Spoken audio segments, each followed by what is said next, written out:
I'd also like to acknowledge that we meet on Kaurna land today and that sovereignty has never been ceded.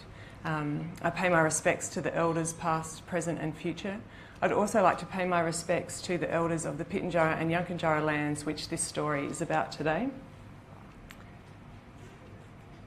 So the APY Lands, as I just said, home to the Pitjantjatjara and Yankunytjatjara people, and a really expansive country of the most reverent beauty in Australia, also home to an intricate and an ancient culture.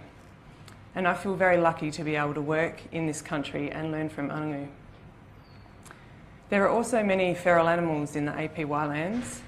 Today we're not talking about humans though. I'm looking at camels, donkeys and horses. The main characters of the story, who all have their own needs, include Anangu, who want jobs and business opportunities to look after their country, the Department for Health, who want healthy people and communities, the Motor Accident Commission, who want reduced road deaths and injuries, and us, the environment sector, who want healthy Nura or land.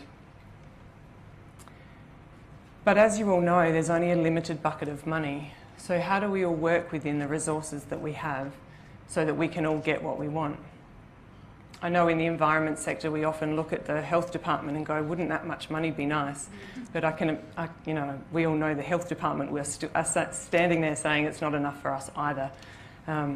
So if we follow the next line of this Rolling Stones song, sometimes if we try, we just might get what we need. And one way I think we can try to get what we all need is a social return on investment approach. And this fits really nicely with what we've heard from yesterday's keynotes and in the panels about needing a more holistic approach and getting people to see the health benefits of the environment, thinking outside our comfort zone a little bit. So I'll explain to you what social return on investment is really briefly in the few minutes that I have. It's essentially a framework for measuring the broader value of the things that are important to people. And that last bit is really important. You actually ask the people what is important to you. It tells the story of change, like a program logic that a lot of you would be familiar with.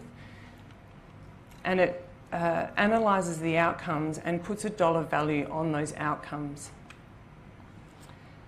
It's developed from traditional cost-benefit analysis approach, but it evolved from the social impact sector where a lot of those outcomes and values are traditionally hard to measure, which has, we have the same issue in the environment sector.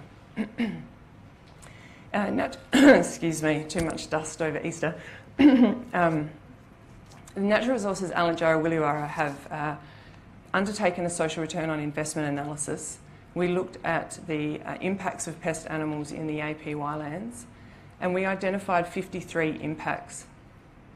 Over a quarter of these could be assigned a monetary value, and the analysis found that there's actually $140,000 worth of benefits from having these animals on the lands, and that's generally from the sale of these animals to slaughter. And but there are 4.2 million in costs. And some of these costs are broken down into the impacts on